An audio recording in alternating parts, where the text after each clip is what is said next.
No, no, no, no. Look at it a different way.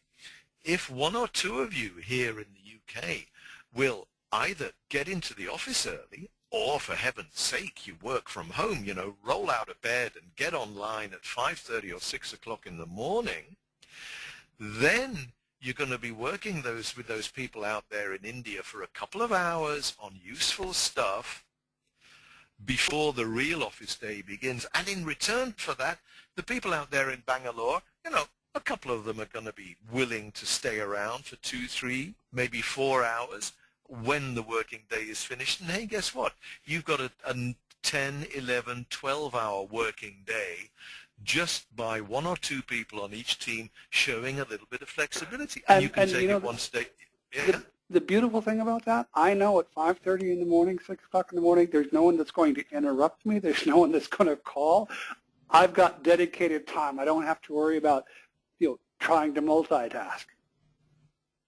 And when you're working, I hear you absolutely. I do this once or twice a week in my little setup, but that's a personal thing.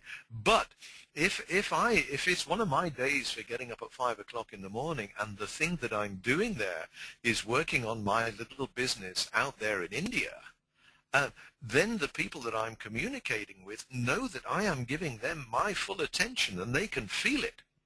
And that makes every hour worth 50% more in terms of value and attention. Look, there's a little grid here. This is nothing special. You know, what can the team leader be doing first thing in the morning? What can the It's not just a case of prioritizing things. It's a case of realizing that you can make your working day operate in a slightly different sequence, so that you're taking advantage of the time differences rather than simply suffering from them. It's being smart, and it's being flexible. Because frankly, I mean, here's my thing. You know, if you're not going to be a little bit flexible when you start working in your virtual team, you might as well give up now. You know, it's got to be flexibility from all sides. Yeah. Understood. And I mean, that's not just with virtual teams. That's the basic, shall we say, working culture. You just can't get a lot done without being flexible, no matter where you are or what you're doing. Absolutely. This is all common sense goes digital, you know. Yeah. Now, yeah. tell me about the technology. All right, we've talked about damn near everything else. So, what about the technology? Okay. I'm a nerd. I'm a 0-1 kind of guy. Yeah, and I'm, you know, I'm all sine waves and I like working in meat space. No, we've got nerds on the team, you know, and I'm not in the business now of recommending one piece of software over another. At the moment, I'm working with a friend in Switzerland, and he loves communicating with me through a thing called Colanos. You know, I know what the icon looks like on my desktop. I know how to click on it, and I know how to use the little chat space and so on. But I'm not an expert. There's a lot of stuff out there. Yeah, here's a grid that talks about different communication methods and what they're good for. You know, we could spend hours on this. In my experience, generally, what happens is that an organization or a corporation or an enterprise kind of pre-selects a piece of technology. We're going to use this kind of virtual space. It came in my Microsoft package or whatever, and that's fine because they can all be made to work reasonably well. Perhaps more important is this kind of decision. Is, you know,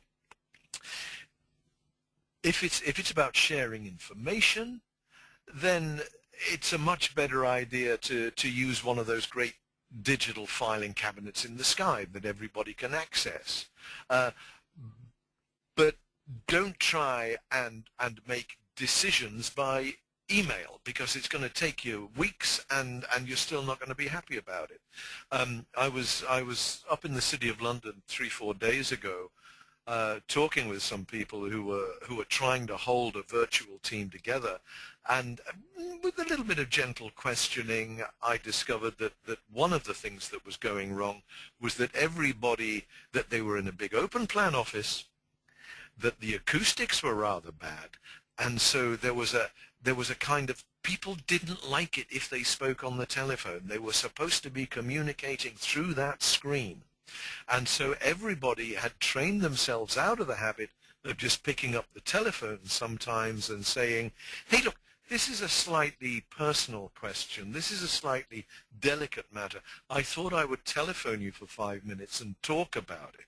Yeah?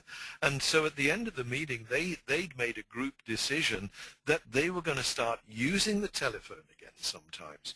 And I'm pretty sure that next time I go and see them, I'm going to be saying, okay, now what you've got to do is set aside a little budget, you know, a couple of £1,000 a month, right? Hide it in a little hole somewhere. Call it something different if you like.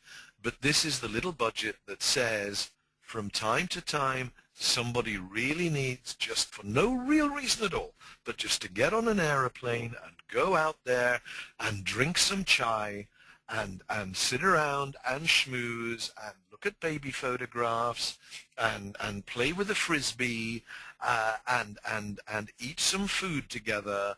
You know, we need to be human beings. We need to be. Do you know what companion means? You know that? Have you ever thought about that word companion? It means somebody who takes bread with me. You know, Okay. there's got the word pane in the middle, and we need to do that sometimes. I've never met this lady. Her name is Lisa Kimball. You see down there in the bottom right-hand corner. She's a virtual team researcher. If you put virtual team into your search engine, you'll find a lot of beautiful stuff. There's a lot of wisdom out there. There's a very, very good article in Wikipedia about virtual teams. Yeah, but this one really spoke to me. There's a nice woman out there in the States somewhere called Lisa Kimball who said, you can share your mind electronically, but not your heart. And back to the left brain, right brain thing, you know, this has been my theme, I think, really for the last hour or so. It's, if you want your virtual team to work well, pay attention to the heart. There. That's my last ringing message.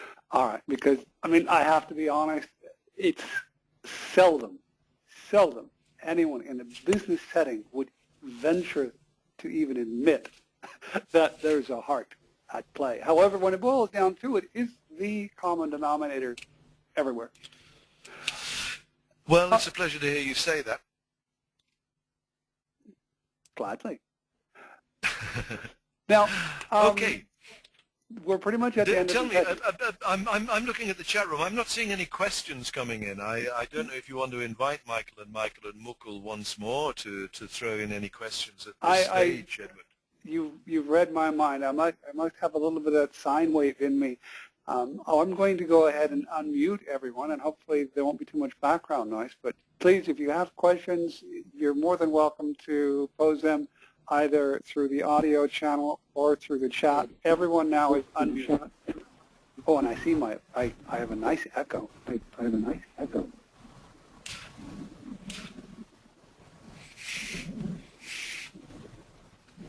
I see nothing coming in, and I hear no one making any noises. So I am going to assume that there are no questions. Oh, that's bad. The disappointment. That's the whole thing here is the interaction. But okay, that's where we're at. Okay, John, that's super. If anyone wants to contact you to follow up a little bit more about what you've presented, the information you have, get your help, how do they do that? Here is my virtual business card. Yeah. My little outfit, as I said, is called Right Brain Training. That's my name, John Mattock. There's my landline number. Call me, please. I love the human voice. There's my mobile, or you can go to my website and click on the contact button, or you can email me direct, john@rightbrain.org.uk. Everyone, thank you very much for joining us, and certainly don't be shy about getting in touch if there's anything you need help with. Take care. Thank you very much.